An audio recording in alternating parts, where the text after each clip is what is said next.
এখন যদি সংসদে এতগুলো ঋণ খেলাপি থাকে তাহলে এই সংসদকে তো ঋণ খেলাপিদের সংসদ বলবে, বা সরকার দলীয় লোকেরা যারা মেজরিটি 2/3 মেজরিটি করেছে তারা ঋণ খেলাপিদের সংসদে নিয়ে এসেছে, এটা সাধারণ মানুষ এটা স্বাভাবিকভাবেই বলবে। আর আমরা সংসদকে সার্বভৌম বলতেছি, এখন এই সংসদে যদি আমরা ঋণ খেলাপি বলতে না পারি এই সংসদে, তাহলে মাননীয় স্পিকার আমরা আর কোথায় বলবো? ফলে মাননীয় স্পিকার আপনার কাছে এখানে যারা আছেন কেউ ঋণ খেলাপি না,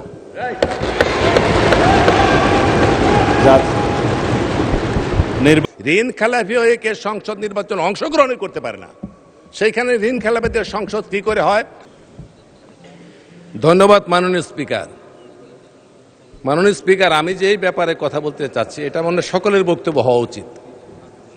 এই সংসদরা সকলেই বলেছেন প্রতিষ্ঠা লগ্নে থেকে যে এই সংসদটা একটা ব্যতিক্রমধর্মী সংসদ, অনেক আন্দোলন সংগ্রামের পরে ত্যাগের বিনিময়ে সর্বজন গ্রহণযোগ্য একটা অবাধ সুষ্ঠু নির্বাচনের মাধ্যমে এই সংসদ গঠিত হয়েছে, দেশে বিদেশে সম্মানিত হয়েছে, আমরা সম্মানিত হয়েছি, দেশবাসী সম্মানিত হয়েছে।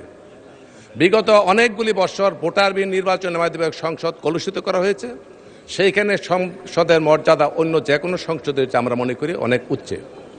কিন্তু আমরা যখন বক্তব্য রাখি, দুঃখজনক হলো সত্য, হয়তো খেয়াল করি না, কিন্তু আমরা অনেকেই অবচেতন মনে হোক সচেতন মনে হোক এমন কিছু কথাই সংসদ উচ্চারণ করি যা আমাদের ভাবমূর্তি ক্ষুণ্ণ করে, আমাদের বিতর্কিত করে, মর্যাদাকে খাটো করে।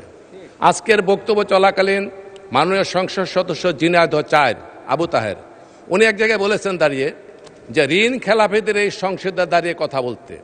এই যে ঋণ খেলাপিদের এই সংসদ, এই শব্দ কোথা থেকে পেলেন? মাননীয় সদস্য একটু সময় দিন। না, এটা জিনাইদা চার বলেননি, আমি যতটুকু শুনতে পেরেছি এটা রুমিন ফারহানা বলেছিলেন। ঋণ খেলাপিদের এই সংসদে দাঁড়িয়ে বলতে জিনাইদা চার না, আপনি বোধহয় ভুল করছেন, রুমিন ফারহানা বলেছিলেন। কিন্তু কথাটা সকলের, যেই বলুক এই কথাটার প্রেক্ষিতে বলছি।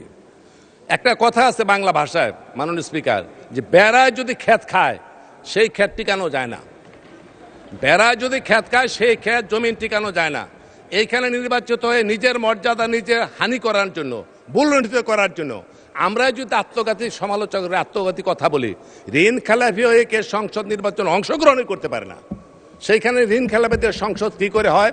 আমি অনুরোধ করব আপনি এই শব্দটি এখান থেকে এক্সপান্স করেন এবং ভবিষ্যতে আমরা যাতে বক্তব্য রাখি নিজেদের মান সম্মান হানি এমন কথা যেন অতি উৎসাহীকে না বলি, এই জন্য সকলের প্রতি বিনয়ের সাথে অনুরোধ করছি। আসসালামু আলাইকুম। জি মাননীয়, এটা তো ব্যাখ্যার মধ্যে আমরা যাচ্ছি না। মাননীয় সদস্য উনি পয়েন্ট একটু বলি, আপনি শুনেন দয়া করে, আপনি বসেন please, take your seat please, thank you. জনাব ফজলুল হক মিলন সাহেব একটা পয়েন্ট রেজ করেছেন, সেই পয়েন্টটা আমরা পরীক্ষা নিরীক্ষা করে দেখব, যদি আপনার বক্তব্যে সেটা প্রতিফলিত হয়ে থাকে সেই অংশটা আমরা বিচার বিশ্লেষণ করে এক্সপান্স হওয়ার মতো হলে এক্সপান্স করব। অসংখ্য ধন্যবাদ ফজলুল হক মিলন সাহেব, আপনাকে অসংখ্য ধন্যবাদ। আমরা আগে দেখে নেই, আমরা তো এখন এই মুহূর্তে কোনো সিদ্ধান্ত নিচ্ছি না। উনি যে কথাটা বলেছেন, উনি বলেছেন যে ঋণ খেলাপিদের এই সংসদে দাঁড়িয়ে বলতে হচ্ছে, এই লাইনটা তিনি কোট করেছেন। সো এই লাইনটা আসলে আপনার বক্তব্যে ছিল কি না প্রতিফলিত হোক, আমাদের সামনে আসবে। যদি এরকম থাকে নিশ্চয়ই এটা ঢালাও একটা স্পিচ হয়ে থাকতে পারে, সেই ক্ষেত্রে স্পিকারের আসন থেকে সিদ্ধান্ত নেওয়া হবে। অসংখ্য ধন্যবাদ।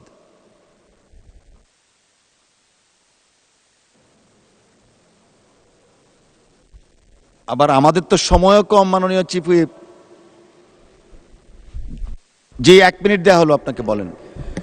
মাননীয় স্পিকার, এখানে কিন্তু আমরা নির্বাচনের আগেও ঋণ খেলাপিদের বিরুদ্ধে কথা বলেছি, ঋণ খেলাপিদের নমিনেশন দেওয়া হয়েছে।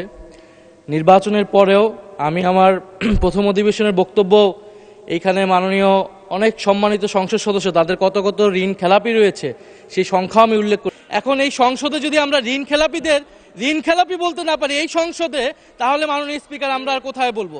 ফলে মাননীয় স্পিকার আপনার কাছে অনুরোধ থাকবে যে যদি এই ধরনের শব্দ বলা হয়েও থাকে সেটা আসলে এক্সপান্স হওয়ার মতো কোনো বক্তব্য নয়, বরং যারা ঋণ।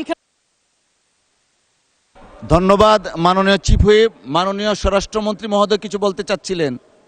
জি জি মাননীয় ধন্যবাদ, মাননীয় মাননীয় স্বরাষ্ট্রমন্ত্রী, আপনি আপনার কথা 2 মিনিটের মধ্যে শেষ করবেন দয়া করে। তার চাইতেও কম লাগবে মানে স্পিকার। আর দাঁড়াতে চাচ্ছিলাম না।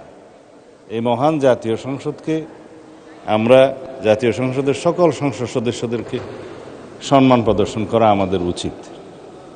আমি শুধু ইন্টারপ্রিটেশনটা দেব, কে কি বলেছেন সেটাতে যাব না। এখানে যারা আছেন কেউ ঋণ খেলাফি না।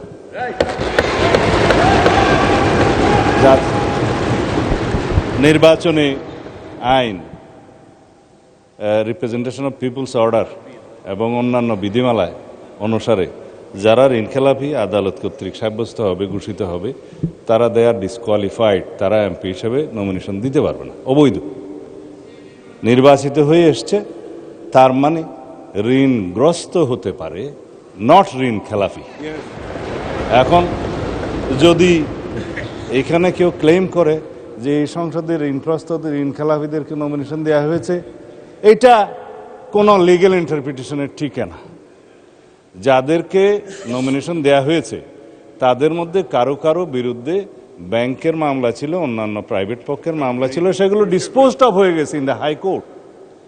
যখন হাইকোর্ট সুপ্রিম কোর্ট থেকে সেটা ডিসপোজড অফ হয়ে যায় এবং তাকে লেজিটিমেট ক্যান্ডিডেট হিসাবে ডিক্লেয়ার করা হয়, সে আর ঋণখেলাপি নয় এবং তারা এখানে ইলেক্টেড হয়ে এসছে। এখন আমরা কেন বলছি এটা ঋণখেলাপিদের সংসদ?